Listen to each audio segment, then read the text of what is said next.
एक नए से नए भक्त से हम सीख सकते हैं। कई बार ऐसा होता है कि हम बहुत वर्ष बिता लेते हैं, जब में हमारी गंभीरता समाप्त होने लगती, हम बहुत हल्के फुल्के हो जाते हैं।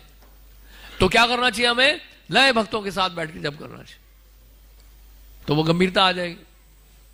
क्योंकि नए भक्त जो है बड़े गंभीर है, उनको गंभीरता का पालन करना पड़ता है। नहीं हिलना नहीं, यहां से 7:15 बजे तक मिलिट्री ट्रेनिंग, 5:15 शुरू हो रहा है आपका, जब 7 बजे तक हिलना नहीं है, ऐसी मुद्रा में बैठो और जप करो। ये ट्रेनिंग है, ये मन को प्रशिक्षित करने का ट्रेनिंग है। तो ट्रेनिंग ऐसे ही तो ट्रेनिंग होता है, आसन सिद्धि जिसको कहते हैं। भगवत गीता में बताया, कर्म के 5 कारण बताए भगवान ने 18वें अध्याय में। तो उसमें पहला क्या बताया उन्होंने? अधिष्ठानम, प्लेस ऑफ एक्शन, उसी को आसन कहते हैं। एक आसन में, उस आसन की सिद्धि, उस आसन में बैठकर एक ही जगह ध्यान केंद्रित करके तुलसी जी के सामने बैठकर भक्तों के संग में रहकर, ऐसा आप करते रहिए 30-40 साल 50 साल एक जगह बैठ के जब करो, आप देखो बहुत कुछ होगा। नहीं तो कुछ नहीं होगा, लटकते रहोगे कई जन्मों तक, घसीटते रहोगे माला, मन के टूट जाएंगे आपके। अगर आपको आध्यात्मिक जीवन में कुछ पाना है, अगर हम चाहते हैं इसी जीवन काल में अनर्थों से निवृत्त हो जाए, तो आप एक जगह ध्यान लगा के बैठो, जप करो, हटो नहीं वहां से। मुश्किल जरूर है, लेकिन यही तो है तपस्या। कलयुग में यही तपस्या है। हाँ, इसी को कहते हैं वैसे आत्मिका बुद्धि एक हे गुरु नंदना।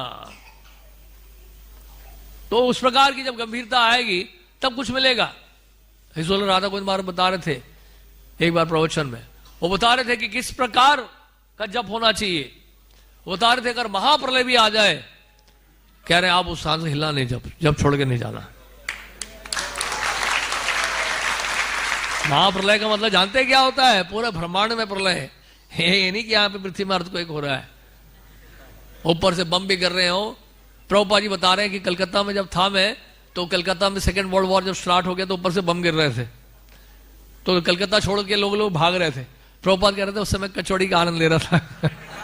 प्रभुपाद कहते हैं I was chanting and having kachori. तो प्रभुपाद जी अपने जप में मग्न थे, आनंद आ रहा था उनको अपने जप में। तो कहने का मतलब यह है कि इस प्रकार का फोकस जब होगा तब कुछ मिलेगा आपको। अदरवाइज जो है करते रहो जब, हल्का फुल्का चल ही रहा है सब कुछ संसार में, जो हो रहा है अच्छा हो रहा है, कुछ तो हो रहा है। लेकिन अगर आपको स्पीड अप करना है, इसी जन्म में कुछ चाहते हो आप पाना कुछ, अगर आप चाहते हो डेप्थ, चाहते हो स्पिरिचुअल डेप्थ, एक अंदर ग्रेविटी चाहते हो। ग्रेविटी क्यों नहीं आती? इसलिए ग्रेविटी नहीं आती, इसलिए प्रजल्पा में लगे हुए हैं हम लोग। जीवा का वेग सहन नहीं कर पा रहे हैं हम लोग। वाणी का वेग, वाचो वेगम जीवा वेगम क्यों नहीं सहन कर पा रहे हैं? क्योंकि जो आपको साधन दिया गया है, उस साधन को ही अपने गंभीरता से नहीं अपनाया हमने, इसी कारण से होता है। तो इस प्रकार की शिक्षा हमें लेनी चाहिए, सबसे शिक्षा लेनी चाहिए। जिसके बाद जो है कोई पुजारी है, बड़े अच्छे से पूजा कर रहा है, सेवा कर रहा है, श्रृंगार कर रहा है, उसे सीखना चाहिए हमें। इसलिए श्रील भक्ति सिद्धांत ठाकुर कहते हैं, साधु संघ का अर्थ बताते हैं। साधु संघ का मतलब है ऐसा संघ जहां पर आपको कुछ सीखने को मिलता है, वो है हमारे लिए साधु संघ। It is not the question of senior और जूनियर। आपको जहां भी शिक्षा मिलती है, सीखने को मिलता है, उस शिक्षा को अगर आप गुरु की सेवा में लगा सकते हैं, अपने गुरु की सेवा में, वो आपके लिए संघ जो है अनुकूल है। नहीं तो कोई फायदा नहीं, क्योंकि हर भक्त में जो है कुछ ना कुछ है, कुछ ना कुछ गुण है, कुछ ना कुछ योग्यता है। वो अच्छे गुण हमें देखने चाहिए। हम कमियां देखते हैं सिर्फ, और कमियां देख देखकर कमियों को सीखते हैं हम लोग। तो कमियां देखते देखते वो सारी कमियां हमारे अंदर आ जाती। उद्योग पर महाभारत में दिया है, ध्यान से सुनिएगा, उद्योग पर महाभारत में दिया है कि जब हम किसी की कमियां देखते हैं, कमियों का गुणगान करते हैं, तो वो जो कमियों का, जिस कमियों का गुणगान कर रहे हैं, जिन कमियों का गुणगान कर रहे हैं, वो सारी कमियां हमारे अंदर आने लग जाती। और क्या होता है, जिसकी हम कमी निकाल रहे हैं उसको हम वास्तव में शुद्ध कर रहे हैं। लेकिन वो व्यक्ति कब शुद्ध होगा? अगर वो उसका विरोध नहीं करेगा तो। नहीं समझे आप? जैसे मान लीजिए गोपी भाव ने कुछ बोला मोहन श्याम प्रभु के बारे में, और मोहन श्याम बहुत बड़े संत हैं, आश्रम के इंचार्ज हैं वो, तो मोहन श्याम प्रभु ने विरोध ही नहीं किया इसका। उन्होंने कहा ठीक है प्रभु जी, जो भी है, गोपी भाव प्रभु की बड़ी कृपा है, वो हमेशा जो है मेरे ऊपर कृपा करते हैं, मेरे अवगुणों को बता के मुझे मेरी सहायता कर रहे हैं। अब मैं अपने आप को सुधारने का प्रयास करूंगा। तो गोपी भाव प्रभु ने वास्तव में क्या किया, मोहन श्याम प्रभु को शुद्ध कर दिया उनकी निंदा करके। अगर मोहन श्याम प्रभु ने उसका विरोध नहीं किया तो, अगर मोहन श्याम प्रभु भी विरोध कर रहे हैं, वो भी बुराई करने लगे, ऐसा कहा उन्होंने मेरे बारे में, वो कौन से बड़े संत हैं, हम बताएंगे आपको उनके बारे में, तो फिर बस फिर नहीं मिलेगा लाभ उनको। फिर तो वो हो गया, नलीफाई हो गया, बराबर हो गया फिर तो। लेकिन अब गोपी भाव प्रभु जो है मोहन श्याम प्रभु की बुराई कर रहे हैं, तो क्या हो रहा है जानते हैं? तो जो जो इन्होंने अवगुण बताए मोहन श्याम के, वो सारे अवगुण गोपी भाव में आ जाए। मैं एग्जाम्पल समझा रहा हूं, दोनों ही संत हैं भैया, ये तो दोनों महान संत हैं, ये दोनों उच्च कोटि के संत हैं। ये भी संत का संग करते हैं, वो संत है, ये भी संत का संग कर रहे हैं, वो भी संत है, दोनों संत।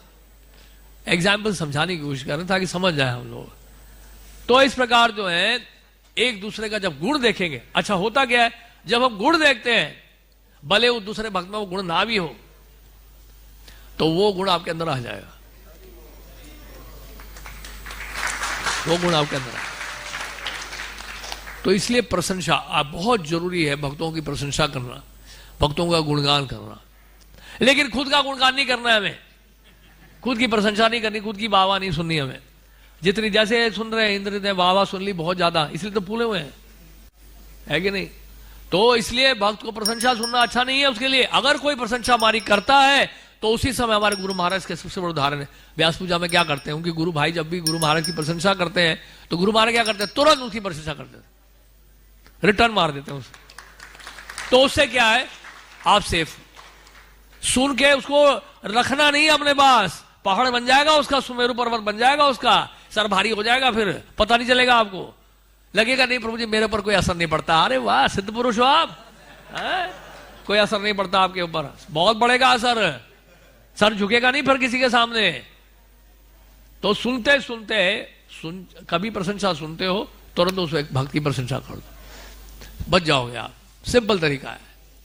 तो इस तरह से हमें, अच्छा प्रभुपाद जी ने एक लेक्चर में बताया तो किस तरह से सुकृति हमारी जब कम होती है, प्रजल्पा करने से और वैष्णव निंदा करने से धीरे धीरे होता क्या है, जब हम दीक्षा ग्रहण करते हैं तो ऊर्जा बड़ी होती है हमारे अंदर। नव दीक्षित जो भक्त होते हैं उनमें बड़ा ही अलग ही उत्साह होता है। याद करिए शुरू के दिन जब आप पहली बार दीक्षित हुए थे, क्या उत्साह था, क्या एनर्जी थी आप में, ऐसा लग रहा था कि बस पूरे ब्रह्मांड में प्रचार कर देंगे आप, ऐसी ताकत थी, ऐसी ऊर्जा, ऐसी एनर्जी थी। वो एनर्जी क्यों नहीं रहती कई बार, कई सालों के बाद? ऐसा कारण क्या है? इसका कारण यही है, दो सबसे बड़े कारण है, प्रजल्पा और निंदा। करते करते करते हमारी जो सुकृति है वो धीरे धीरे क्षीण हो जाती है, सूख जाते हैं हम लोग, स्टेल हो जाते हैं, ड्राई हो जाते हैं, हमारा हार्ट बंजर हो जाता है, अकाल पड़ जाता है उसमें। और क्या होता है, ग्रेजुअली प्रभुपाद जी कहते हैं you get disconnected from the परंपरा।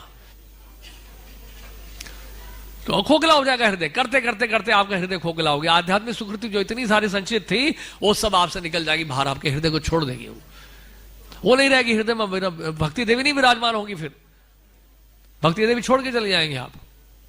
इससे बहुत सावधान रहना चाहिए, बहुत बड़ा धन है, बहुत बड़ी संपत्ति है कृष्ण भक्ति प्राप्त करना। बहुत जन्मों के बाद, बहु नाम जन्म नाम अंते ज्ञान मामा प्रपद्यते वासुदेवा सर्वमति समात्मा सुदुर्लभा।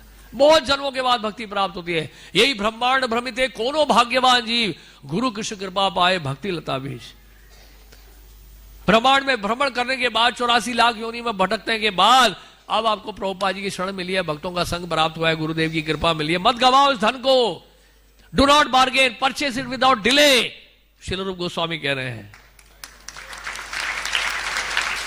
नहीं तो हम जैसा बेवकूफ कोई है ही नहीं। वो लोग तो बेचारे बेवकूफ हैं ही जो कृष्ण भक्ति में नहीं आ रहे हैं, लेकिन उससे ज्यादा बेवकूफ हम हैं अगर भक्ति में आने के बाद इसको गवा रहे हैं।